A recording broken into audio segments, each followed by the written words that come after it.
how do I make sure that like when someone asks a question, AI suggests my practice as the answer, or PT in general as the answer for this question? And I said, it just needs to be the truth. Like that's the idea, or like that AI's version of the truth, right? If you want to get into large language models.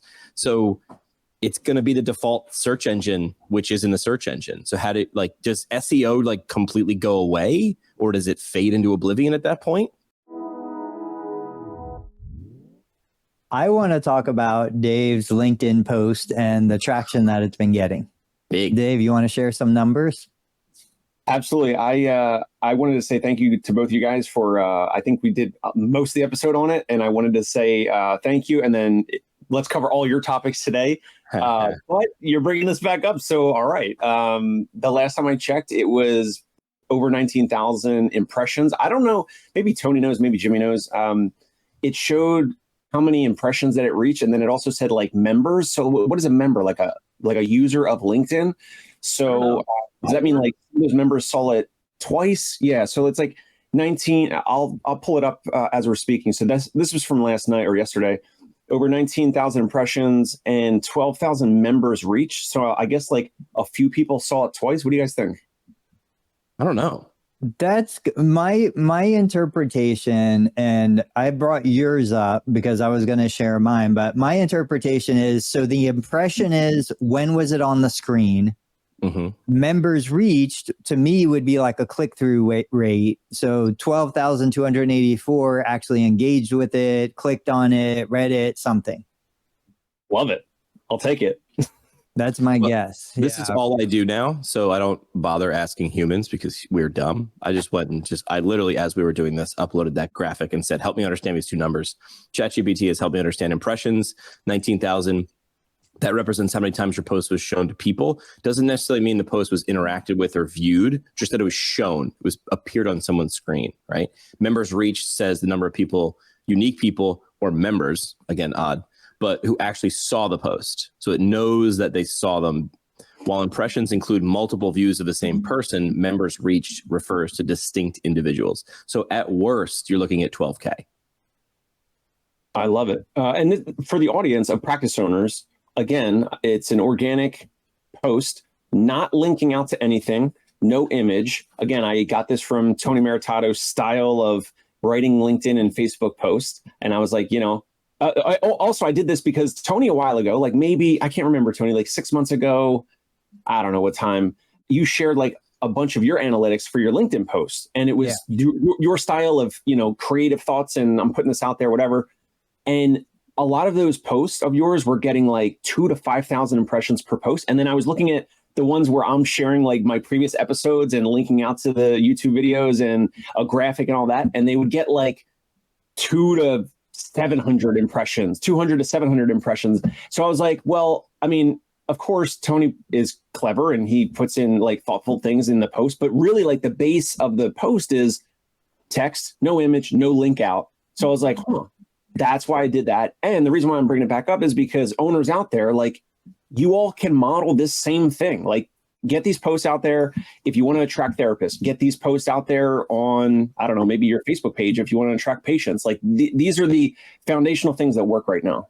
And I think it brings up two ends of a spectrum. Although if it's a spectrum, it's just a circle, right? But it's a spectrum. It's a forever evolving problem, which is I see this trend. I want to jump on it.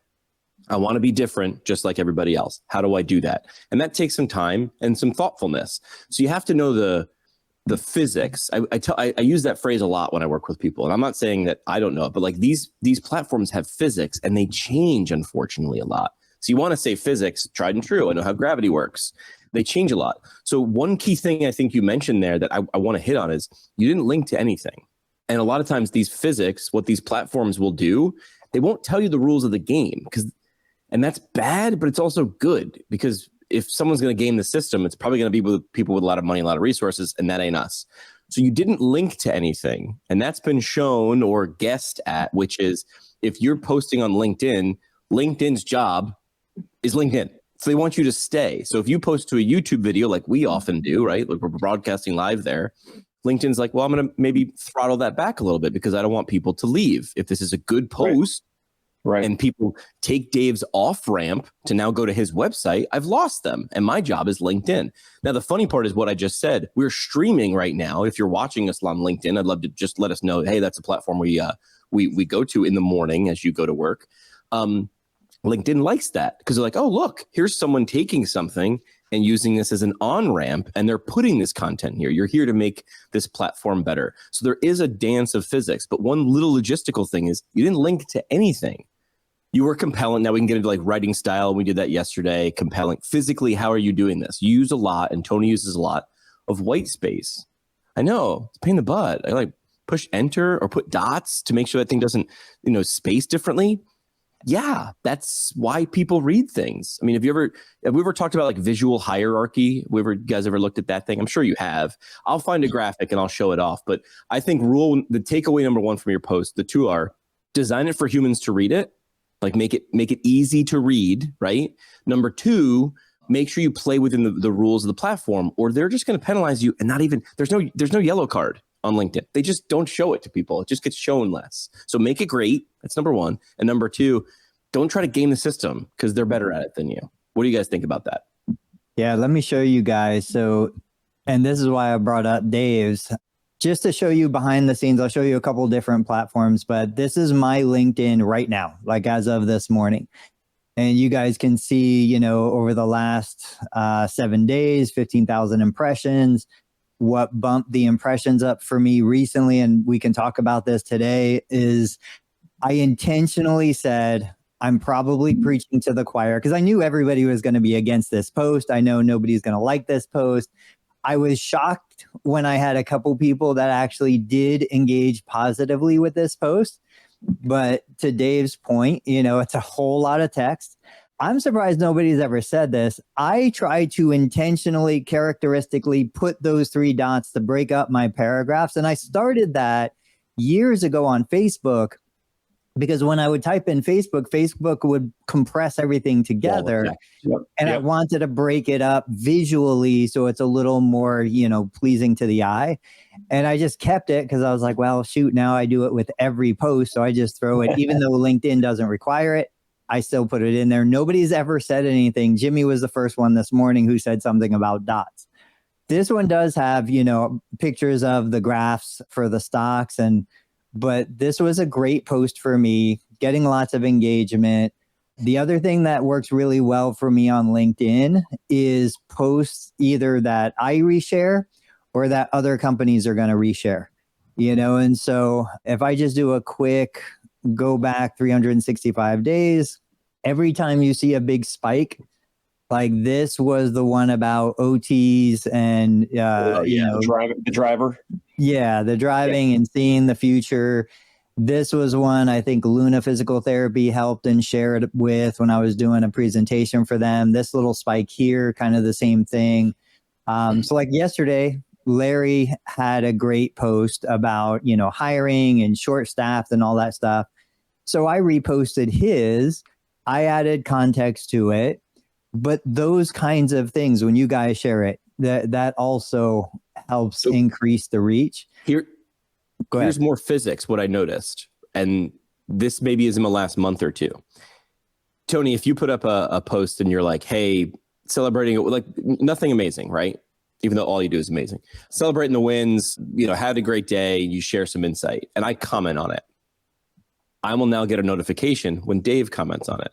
I will now get a notification when someone else that I don't know comments on it.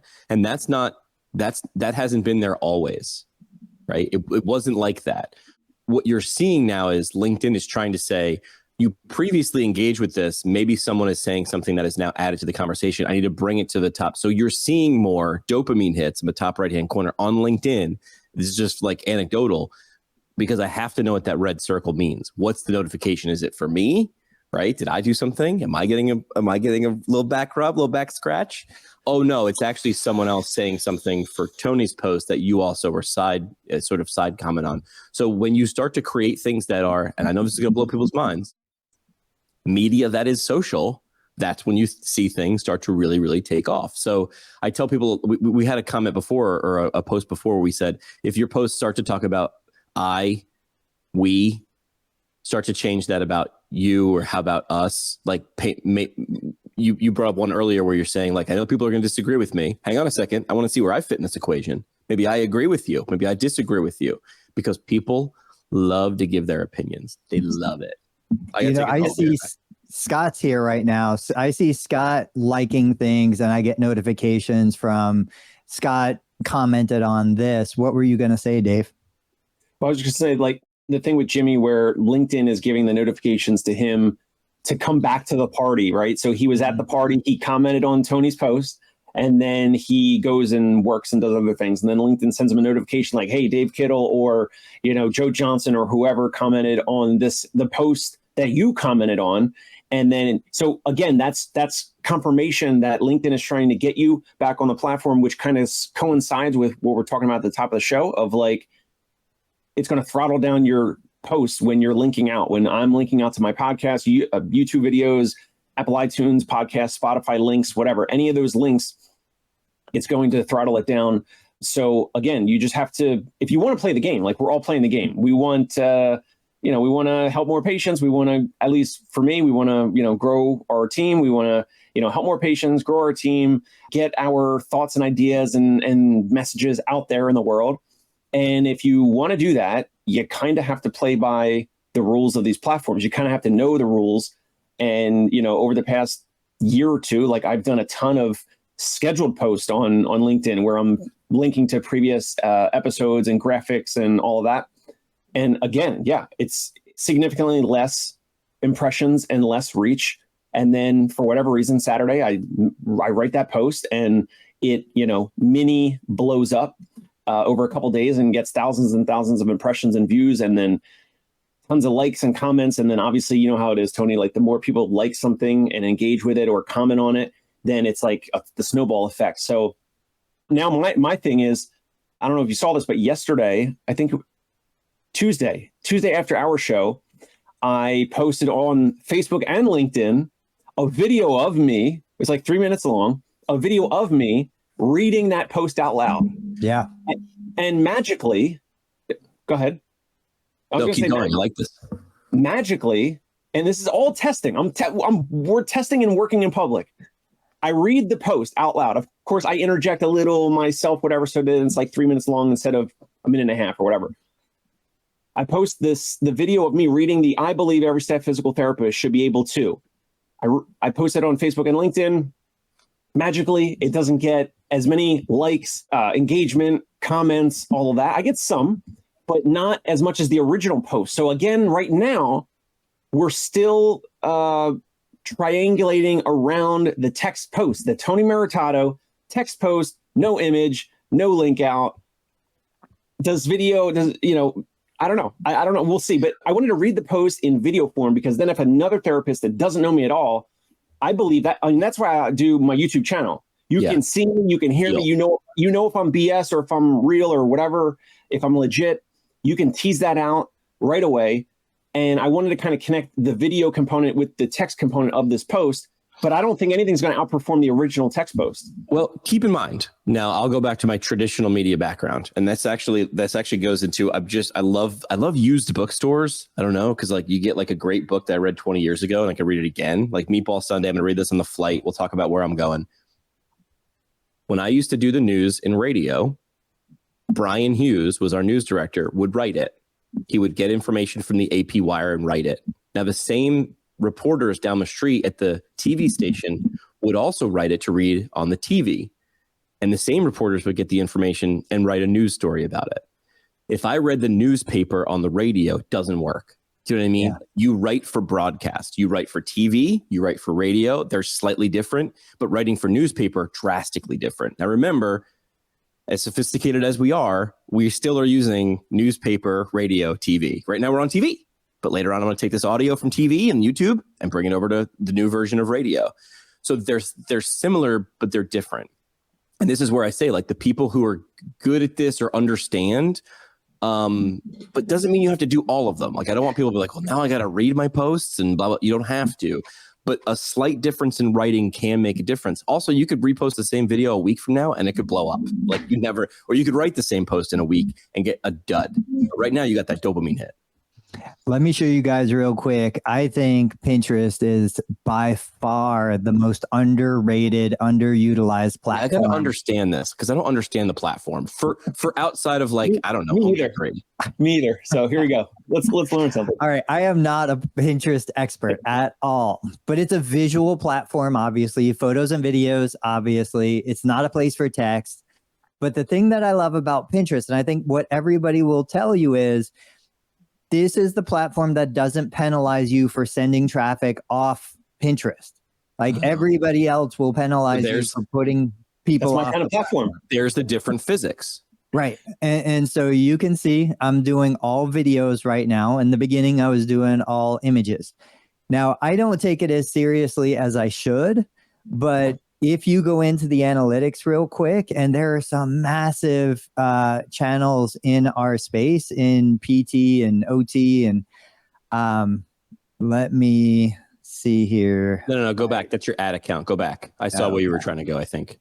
Yeah. Go back. See, like I don't even use it in here. Analyze performance. There you go.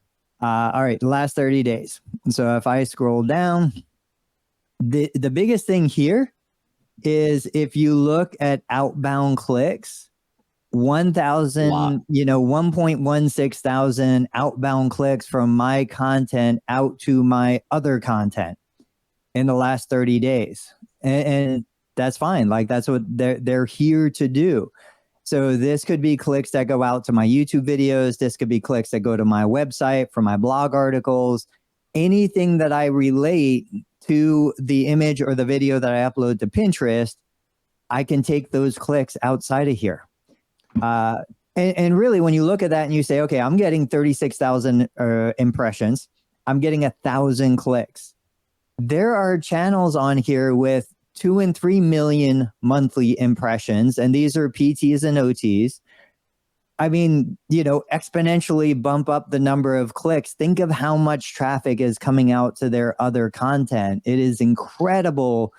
I think it would blow Google out of the water when it comes to SEO and organic reach. I mean, the thing I think people need to remember, or I have to often remind myself, is this is like changing where your store is located. This is like changing your address. And now when you go to a new town like Pinterest and you do something, you understand there's a lot of people there. You instantly move into a city. If you're not there, you don't have an address. If you are there, you have an address, but the more you share, or the more and better, the better and more you share, the more people you walk by. And then just think of it as how many people are going to walk by your store, impressions, walk in your store, give it a click, and then commit, either buy something or subscribe. Like that is know, like, trust. I know who you are. I've blown by. I haven't gone in. Going in, actually consuming, like clicking and coming in, and then I want to come back. I want to make sure we don't lose a connection, whatever that might be. And then there's a sale, and then there's then there's the transaction.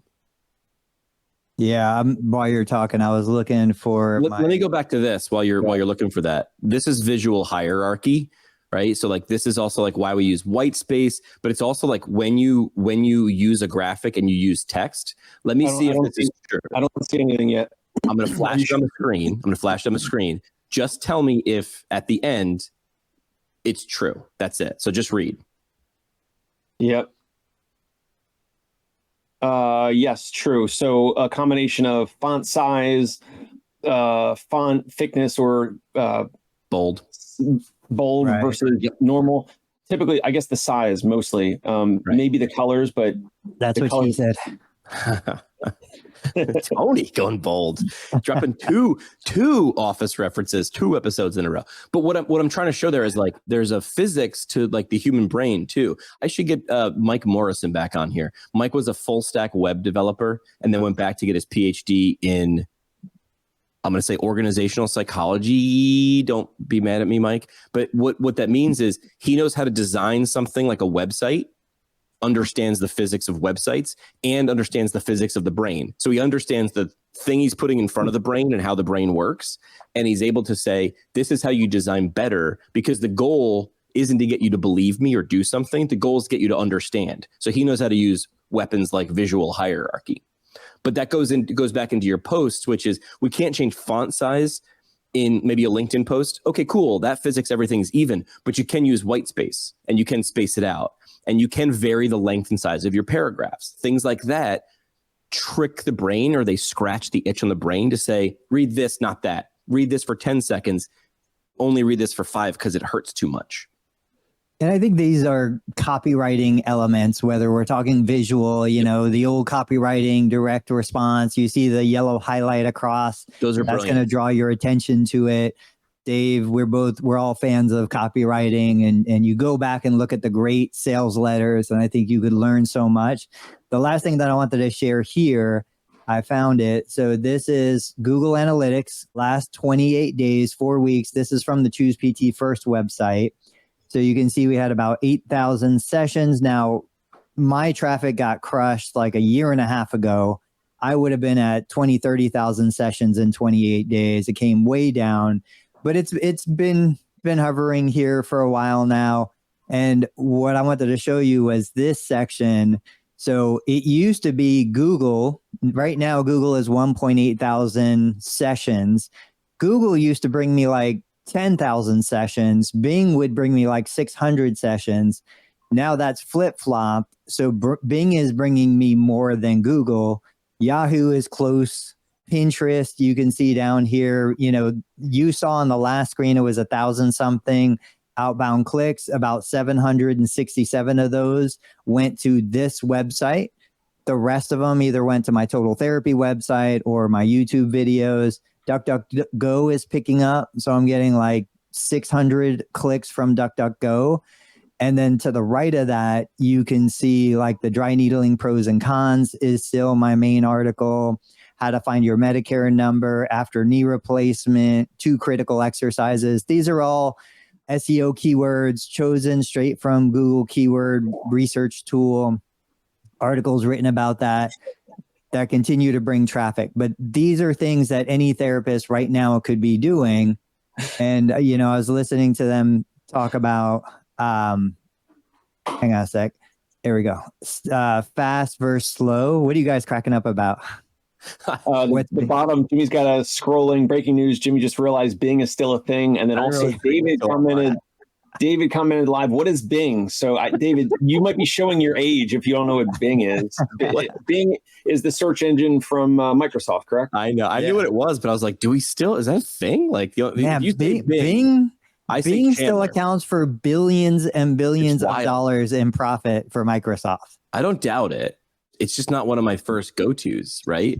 You got to remember, everybody like of a certain age buys a computer, comes home, they don't change. They're still using Edge. They're still using Bing because that's the default on the computer. Yeah, it's wild. Well, this brings up a conversation. It might be an entire episode, which is at what point do we stop Googling something and we ask ChatGPT or we ask AI for the answer, right? Because I remember when maybe a year ago, a little less, I was reached out to by a PT at a pretty big organization, and he goes, "Hey man, how do I make sure that like when someone asks a question, AI suggests my practice as the answer, or PT in general as the answer for this question?" And I said, it just needs to be the truth. Like that's the idea, or like that AI's version of the truth, right? If you want to get into large language models. So it's going to be the default search engine, which is in the search engine. So does SEO like completely go away, or does it fade into oblivion at that point? Well, let's talk about it for a minute. How are you guys using, I'm going to say different tools differently.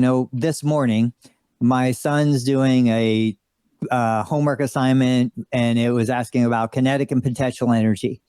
And like, I kind of remember it, but my wife, he had the sheet, he had the questions, it showed a chart, and it was like, which one has more potential energy? My first response is to snap a picture of the sheet, the ditto, if you guys remember that. Ditto. Snap a picture, put it into ChatGPT 4.0 and say, answer these questions for me. My wife's first response was to go to GroupMe and ask her brothers and sisters who are, science-based like professions, answer these questions for me. 10 years ago, I might have gone into Google and said, what's the difference between kinetic and potential energy? How are you guys using these tools differently? I'm going to AI right now. I mean, I But don't you're cheat. not going to, but you're not going to AI to be like, is Office Depot open, or what are the hours? No. for I go to Maps for that. If I'm like, is this closing? How do I get there? It's Maps. I actually don't even Google things like that. For me, it's Maps because they have the hours, but that's also an extension. You know, if I go to Google Maps, it's an extension of Google. No, There's a difference between I want information. You're going to go to Google. I want to find out what are the reviews of this place. What's the directions? Are they open on this holiday or not? I want to find out like what's their menu, things like that. Now more and more using ChatGPT as like shortcuts, right? So like we had a family that we've had as a client for years, and they wanted some letter, kind of like a progress report. But like I took the therapist progress report and I put it in a ChatGPT and to make it even better, because the family wants to show some either plateau or regression of the patient's condition so that they qualify for more like CNA, home health aid type of help through the insurance company or whatever insurance company. So I actually use ChatGPT for that. I'm using ChatGPT when I'm looking for like a solution, when I'm looking for shortcuts, when I'm looking for some information that I can't recall or I don't know, but I'm looking for an output. I'm looking for like a deliverable, as opposed to like I'm going to use Google to like, what about I need information for this thing XYZ. I just text Jimmy. Okay, I'll do that. Yeah, because I can't do it because my GPT has been trained on it already. All right, so read it to me. What? Who are? I would just say, who are the physical therapists in Middletown, Ohio? You know, I don't even know what the question to ask is, but let's go with that question. Got it. I know when people are searching Bing, whatever they're using, their AI will come up with references to my Choose PT First articles at times. Well, I got good news, Tony. You're on the podium. Jimmy used this MapQuest. Thanks, bro. Dr. Mike Pasco, shout out. So, Tony, you're in the top three. Brad Williams Sturgis, Total Therapy Solutions, and Athletico. Okay. I think the thing is like, how does it get this information, right? And we're like, well, it's a large language model. I'm like, yes. I don't understand that, but I understand those words. So how are you getting this, right? Is it going out and searching right now? Is it piggybacking on already known platforms that utilize SEO? It must at this point. There's no way that someone has uploaded all physical therapists in Middletown, Ohio as an option. No, it's read the internet. Like it's got access to the internet up to a specific date. I think in 2024 now. I don't remember what the exact date is. And then, of course, there are GPTs that can browse the internet in real time. But it is trained on the entire internet. Complete sidebar. Is this Brad William Sturgis? Is that the PT that previously left you, or he's totally independent? No. So when we first came to the town, there were a group of 3 PTs that were co-owners of a practice, of a business. He was one of the 3. They has sold to Athletico way back a long time ago.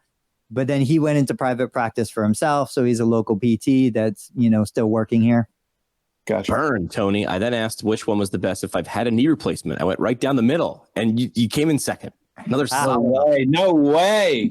But see, you can't rely on everything. You can't rely on everything ChatGPT says. Highly personalized care. Tony's experience in treating a variety of orthopedic conditions, including joint replacements.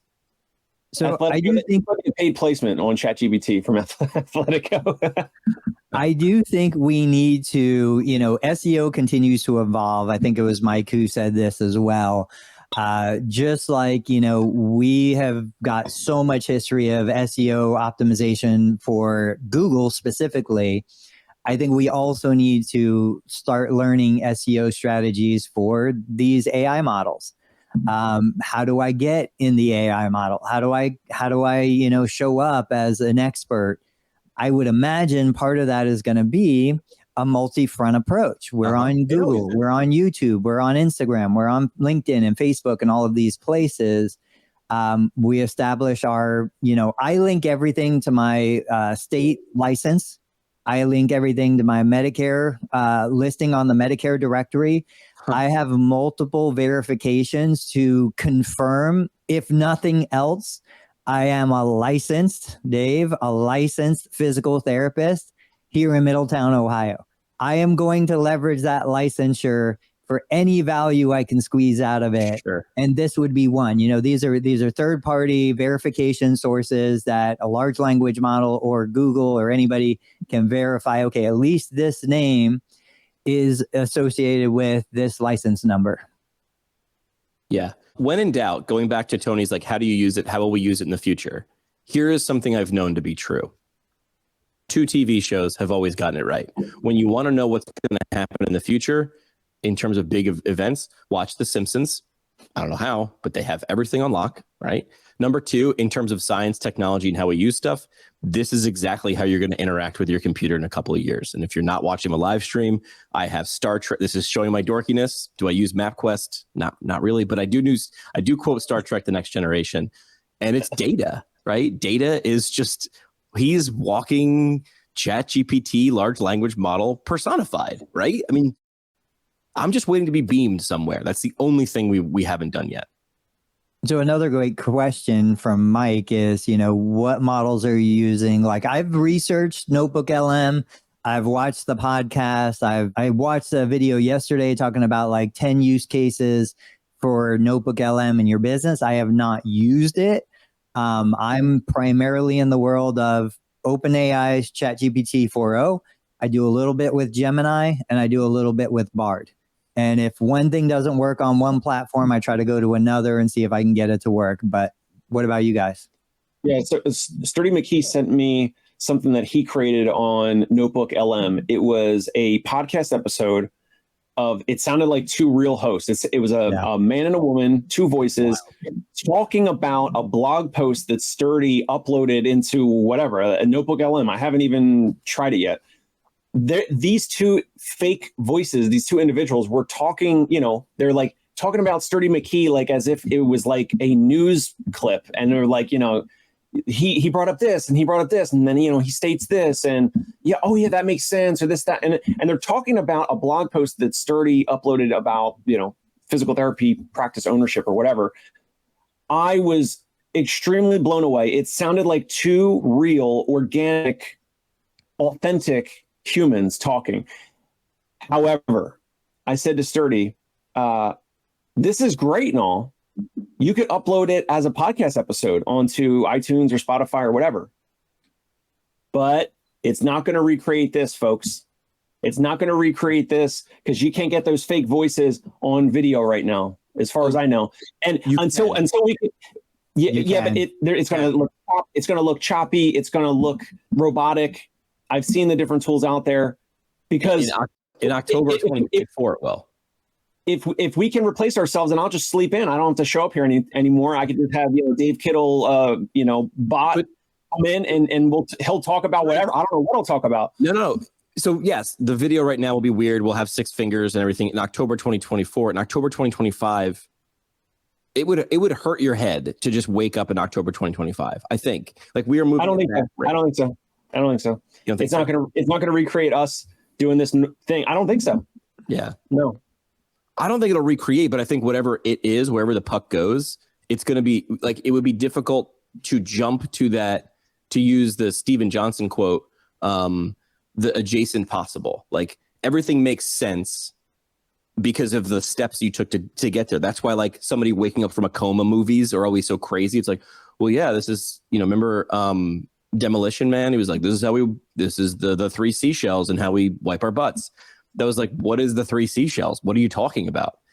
It's odd, but like the version in 2024 right now that we do digitally recreate ourselves is Dave and I talk with Tony for an hour, and then we go away and people watch it for days and weeks and months later.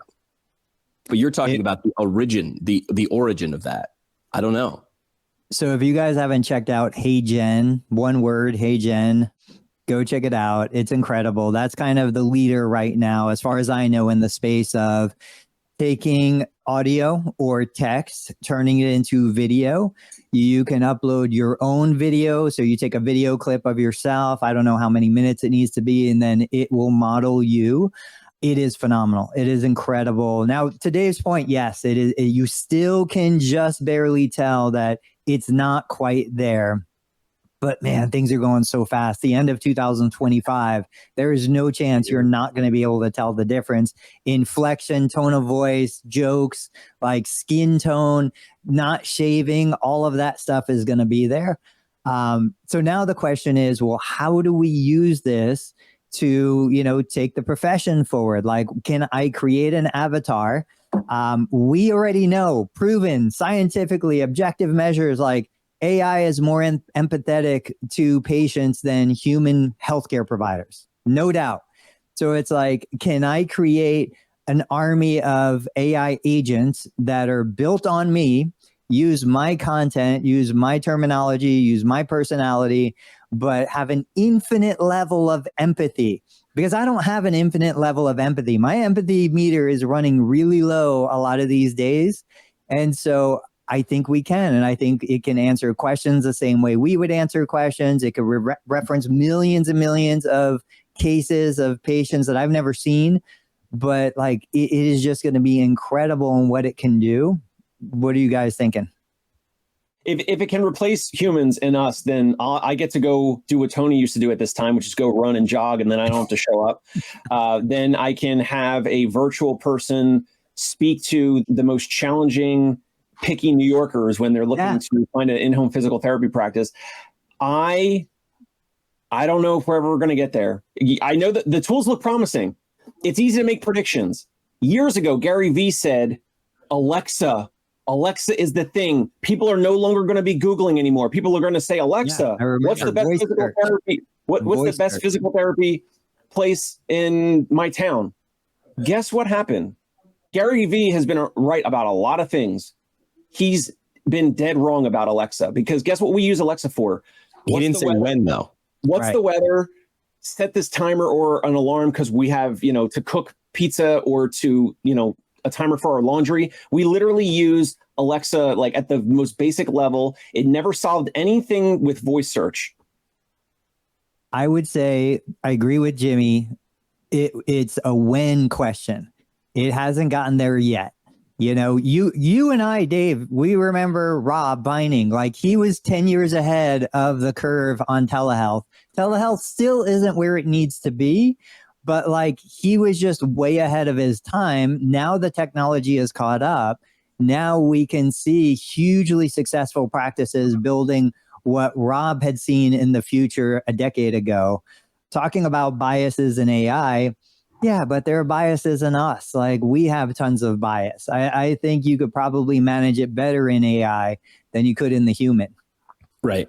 In terms of predictions, there was a Hulk movie in the 70s. There was a Thor movie in the 70s, and they were garbage. I mean, it was literally Lou Ferrigno painted green. And as soon as the technology caught up with the human story, the human thing, the human need, that's when stuff got wild. Like, that's when stuff. So here's the thing. Right now, voice is solving the bottom of Maslow's hierarchy of needs, right? Like, functional. It says physiological needs there, but it's functional. Set this timer, maybe you can do like, what time does this thing close? But it's still not good. I even try to find my podcast, which I know is on there, to see if people can ask for it. And I can't. It's clunky. It's going to speed up. Are you guys familiar? Are you guys familiar with Fermi's paradox?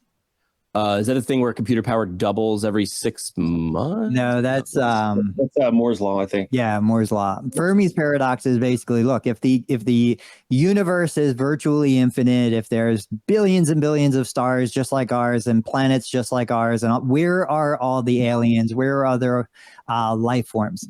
Right. And so one of the concepts that I've heard circulating, which I think is really interesting, is maybe as we advance, we don't go out. Like, we all expect that we're going to go out. Elon wants to take us to Mars. Like, we think we're going to populate the universe. But maybe what happens is we end up going in. It's like, well, wait a minute. If I could create the perfect, companion that's infinitely empathizing with me and understands how to give me just enough dopamine when I need compassion, they give it. When I need, frustration, they give it. When I need joy, they give it. And I've got virtual reality that's indistinguishable from real life. And I've got all of these things. Maybe I just turn into that person with the headset that never leaves the house, because every possible joy and pleasure is within rather than without. It's scary. I'm not saying that's what I want. It's core. But it's possible. Ready Player One, right? That's the idea. Exactly. Like, where's that online universe? If we're going in, coming this winter, starring Meg Ryan, and who is that? Did you ever remember Spielberg's Inner Space? They shrunk him and then he injected him into somebody. But we're going inside. We're not going to Mars. We're actually going to go inside each other. We're going in the earth. We're going into bunkers. The billionaires out there are buying underground towns. We are going inside the earth. Yeah. What did Mike say here? Hard to remember. I don't know what vermin. Okay, it's Fermi's, Fermi ''S. Fermi's paradox. Hey, let's switch gears. Let's talk about United Healthcare. Hey. So I shared a post and I'm super pumped. Oh, Corey's here. I'm super pumped because I get to talk to Dana Strauss. I'm actually interviewing her later today. Oh. She blew my mind. She was one of those people. I saw her on the Strata PT podcast for the first time. Never heard of her, never knew anything about her. She's the first person, and talk about biases, that like hit all of my biases. She was like, look, we want to be primary care providers for musculoskeletal. We're not even recognized as providers by Medicare. Like, we're not even part of the conversation. We don't have a seat at the table. Nobody even thinks of us as anything when you get to the conversations behind closed doors. So she had the most realistic, logical, practical approach to saying, if PTs want to step into that world, we need to first become part of the team. Yesterday, and I'll share this probably this weekend, I interviewed somebody who is 100% cash-based. He is part of a kind of, I don't know if I'd say a conglomerate or holistic, group of physicians and providers. And he's a physical therapist, and everything he does is like, I think the quintessential, this is where the profession wants to go, because he is a peer. He's a professional sitting next to the orthopedic and the oncologist and the primary care doc, and they're brainstorming around one person. UHC. So back to UHC. I don't know why we take this as a personal attack. Like, if somebody doesn't want to pay your rate, who cares? Go to the next person. If UHC says, I'm only going to pay this much, that's fine. You make the decision. I can do it or I can't. And if I shared an article yesterday about milk being in the back corner of, the store because it's a loss leader. If UHC is going to bring me people in, and I'm not going to offer them 100 other options between the front door and getting the milk in the back corner of the store, it's my fault. I'm the one to blame. If I sign the contract and I'm not going to monetize that person in any other way, I'm not going to allow them to get access to anything that's valuable that they're willing to pay for, I made the mistake. Why would I blame UHC for my mistake? What are you guys thinking? I love this. Every practice needs to be doing this or considering this. I think, Tony, the challenge is, like, a lot of practice owners, if they've been around, if they've been ownership for 10, 15, 20 plus years, they started with contracts that before, change in cost of living and some inflation over all these, years or 1 or 2 decades or whatever, they didn't have to do those things before. They, maybe the dollar amount was like 200 or, 250, worth of value then compared to now, right? So now that their UHC and others are squeezing and decreasing reimbursement, those same owners are still in practice. A lot of them. We're looking at a couple of different deals right now, and the margins are just so tight. It's very risky. One, I'm not going to say, obviously I can't say who and where, but like, we're looking at a practice and it's literally zero cash pay, literally zero cash out of pocket. A really big chunk of managed care contracts, like a pretty sizable percentage of the pie is the managed care contracts. And the practice owner, admittedly, is not doing anything out of pocket. So I think for anyone watching or listening now or in the future of this episode, I mean, it's pretty easy. You go on Instagram, you can see what other practices are doing. The Normatec compression boots, different modalities, red light therapy, shockwave, maybe the stim pod that we use. I think I agree, Tony. You have the UHC contract. it is what it is. It is what it is. And like you said, I love the analogy of grocery stores. They break even on the milk because they have a ton of other things that you're going to get distracted with. You're going to, oh, these chips, and I got this football game coming up, or the Super Bowl, or, this and that, or I have family coming over. Let me get some of these cheeses. Let me get some bread or whatever, like these other things. And oh, this coconut water, and the margins on like coconut water or other items like that are gigantic. So then the grocery store kind of tricks you. They put the milk in the back. You're right. They could just have the milk in the front. So how else, Tony and Jimmy, can practice owners use this? They, I guess, have an easier sales cycle on the front end. Yes. Yeah. We take your United Healthcare, your cost per visit is whatever, and come on in and let's schedule your date and time for your evaluation. Great. We'll see you then. We'll send reminders. All right. And then you come. I think Dave brings up a point. Is we talk about theory. I want to talk to people with practice, right? So I need to bring in someone I've referenced soon, and probably because she's a close friend is why I haven't had her on the podcast. Because it also I feel easier interviewing people I don't know than I do like friends, right? So I've talked about her before. Her name is Megan Brown, and she is the biggest she's just not even talking about doing this. She's just been doing it, and she's like, I don't care if you follow me. I'm just going to go be successful.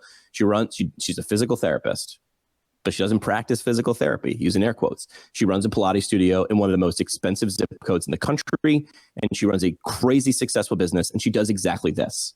So I need to bring her on because I think people need to hear, like, even if they're nodding along, I want them to be able to apply these things. I want them to be able to be like, oh, that's my version of. I don't think that you could, because she runs a Pilates studio that builds community. And while you're there, she's like, by the way, now I have eyes on 40 people a session. If that person needs PT, she's like, I either refer out, or if I decide I want to treat that person, I treat that person. Like, she's an extreme example, but you could take elements from what Megan and other. So here's the ask.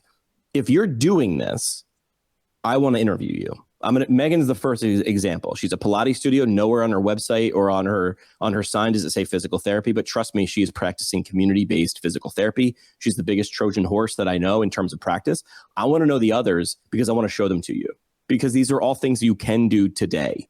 These are things you should be doing tomorrow. But I don't want to talk about theory. I want to talk about practice. We talk about practice.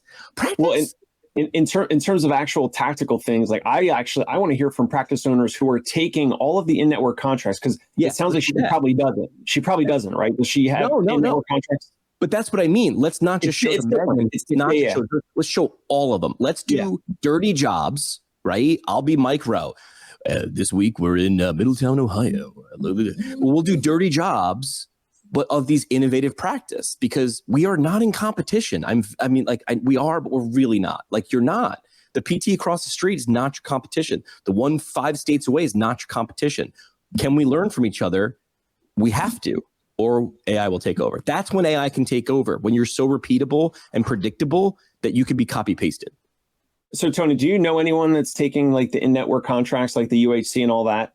Where specifically, like, I think Greg Todd down in Tampa area is doing this, where like he's had 2 or 3 locations for years with a partner, and they've always been in network, and then they upsell people on either modalities, I think maybe, but they definitely upsell them on like a digital, I forget what it was called. It was like some digital HEP workout program that was like a monthly recurring membership once they discharge.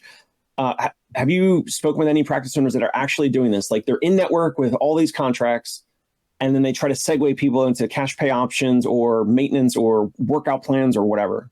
I mean, it depends on where or how big you want to talk. Like, that's what we do. We have our continuity program, $100 a month. We can funnel people in through that. We used to do a lot more personal training. We used to do a lot more self-pay massage that would be layered on top of covered services. Justin Stiver down in Florida, I know they do a lot of cash-based stuff.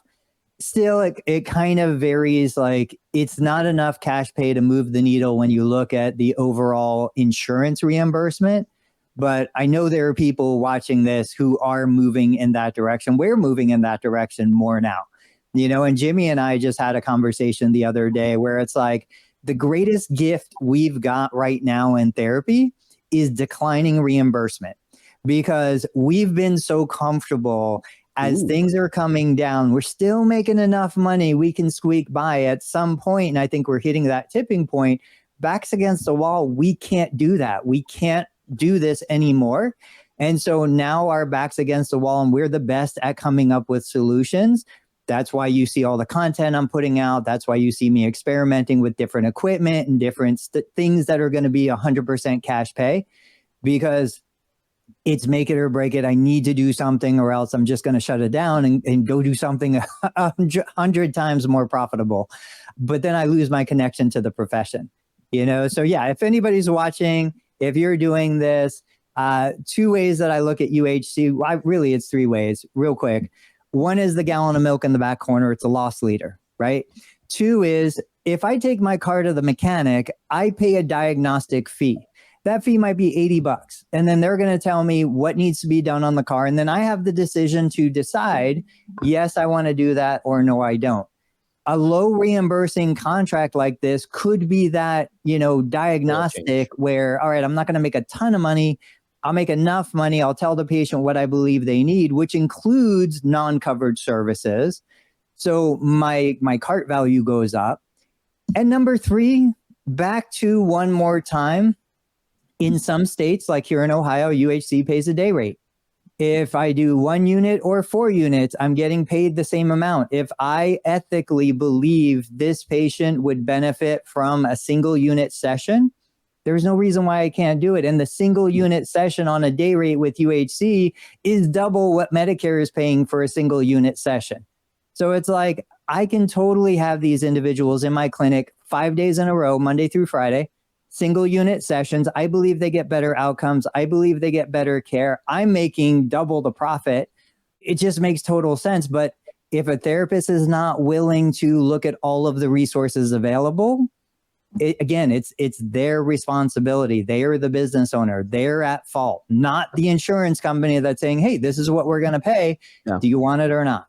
Also, this is in your control. And insurance companies and, to an extension, advocacy in Washington, it's sort of out of your control. Like, I'm glad people advocate. I'm not saying don't. I'm not saying don't be a member of organizations or give to political action committees. I'm not saying do that. That's the future, right? What can you do today? And I love this quote in the comments right now. It's like, oh my gosh, are you actually treating your PT practice like a business? So like, this is going to be an emotional stopper for a lot of people. They're going to say like, oh my gosh, but you're offering someone a session for 30 minutes on Normatec boots. I'm not saying sell anything that those Normatec boots aren't. I know people at Hyperice, they don't want you to sell anything that the Normatec boots aren't. Explain what it is, and then let them decide. And can you provide that? Aren't you a provider? So we're not saying sell snake oil. It's not where we're going to go, and we're never going to go there, I don't think, as much as I know about you guys. But if you're offering people milk, do you also offer them, tortillas and ice cream and those things? That's how they keep themselves in business. And that's what you are. I think the interesting, and we can do parting shots in a second. I think the interesting about Scott's comment here, treating PT like a business. I've been in the rooms. You guys have been in the rooms just as much.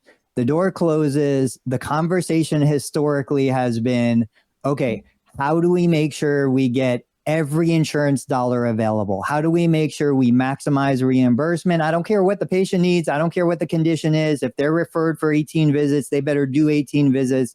Every patient better do 4 to 6 units per visit. Like, I don't ever want to be in those conversations. I was in those conversations early in my career, but I did everything in my power to get away from those conversations.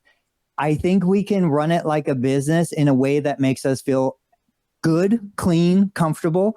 And when I say that in my world, it usually means, okay, let's understand the insurance contract and what is covered, but let's not take away the right to choose from the patient. Let's let the patient make the decisions.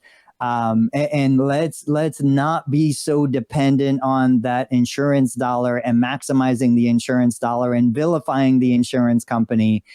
It's just one tiny segment. Understand the rules of the game you're playing or sit on the bench. That's what Scott was saying in the comments.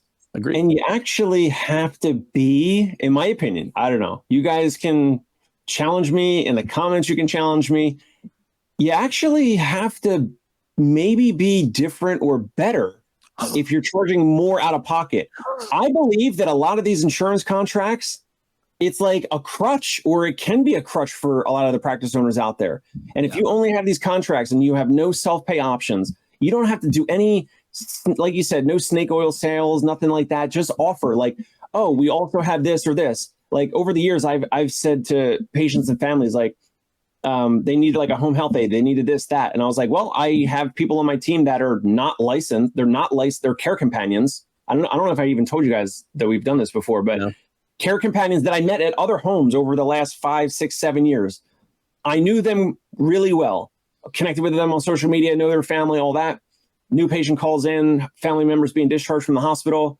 And then they're like, oh yeah, great. We got home physical therapy scheduled for tomorrow with you guys. Wonderful. Now I also need to figure out at the same time, like an overnight aide, a home attendant. And I'm like, oh, yeah, we have that. And oftentimes I can get some colleague of mine, trusted, vetted, respected, professional, at that residence that night or the next day faster than most other places. And it was just like, I have this is my network, like these folks in my network, but they're already asking for it. And I'm just like, hey, we have it. And also like time and speed is like, that's our thing. We can get it going right away. And it's a solution for them. Keep the family member safe in the middle of the night in case they get up and try to use the restroom or something. And I'll share your numbers another time. Extremely profitable. Yeah, because you're solving a gigantic need. One thing I will do before parting shots is, Tony said this before, which is, what if insurance pays appropriately? Because what you have to understand is how many therapists are on a bell curve. So you think insurance should pay you because you're in the top 15%. You're the best. And everyone thinks that. All the practices think that, yeah. I mean, but not me. Everybody, I'm the best though, right? So insurance has to pay that, has to understand that they're paying for the other end of the bell curve. They're paying for the people who sort of suck at this, right? So I know you want to always lift the ceiling in evidence-based practice, but we got to focus on the floor too of our profession. And the only thing you can really control in our profession is you. Value-based care arrangements, VBC, value-based care. Yep. Is that what that is? Yeah, Dana said there's many ways to contract with a payer, figure out their incentives, and bring higher quality data to the conversation. Payers and providers are actually on the same side. I agree, and so we've got the resources. I sometimes think when you give too many choices, it becomes overwhelming and like the brain shuts down. You and I and all of us, like we have so many ideas and so many different ways to make this work. Value-based care. Go check out PT Pintcast. The premiere Monday, if you haven't. Your episode is on Monday. I think the opportunity, this is my parting shot. The opportunities can absolutely be overwhelming. There are just so many directions and so many things we can do that we become, paralyzed and we don't know what to do. Just pick something, move forward. It'll adapt. My business never looks the same from the first day to the 100th day. We're always going to grow and change. You just got to take that step and move forward. Dave, what do you got? Parting shot. I got two random things because we kind of covered a wide range of topics today. One, no AI video will ever replace people like us doing live video ever. There's still going to be actors for movies. There's still going to be news anchors at news stations. And I think, let's say in the next 10 years still. That's one thing. Two, yeah, I think a lot of these insurance contracts are crutches. It's a way for owners to not completely be business owners, and they kind of are practice owners. And respectfully, even though we do take some out-of-network insurance and we have a medical biller and all that type of stuff, you have to be really good to charge a lot of money out of pocket like we do. And I'm not saying we're the best or anything, but we make a pretty good impact. And unfortunately, it's not for everyone, but when someone is paying out of pocket for the gallon of milk or for the physical therapy or whatever, they're choosing who they want to work with. And I think sometimes these insurance contracts distort that relationship between client, customer, and professional provider like us. I would say understand what business you're in. And if you are a physical therapist providing physical therapy, and that is the only tool you have, I hate to use it, but I got to, in your toolbox, then you will get paid whatever the organization you have contracted with to provide that tool, and not $1 more. And that's it. So understand what business you're in. So a what question, what business am I in? Am I in physical therapy? Then how you will solve that how question is physical therapy. And you'll get paid for that by whoever you have a contract with, whatever they decide. They're bigger than you. They're probably always going to be bigger than you. If you can provide rehabilitation, if you can provide empowerment, if you can provide other things, that's your what. How you can do that is a multitude of ways. And the people that are doing this are not in the Facebook groups pitching. They're out there just doing this. They're understanding this. And the last thing I'll say is, are you making decisions for your patients? Decisions for them. I'm not saying this. What I'm saying is, or is your job to give suggestions? Right? I'm here for milk. Then someone should just run out to your car and give you milk and never allow you in the store.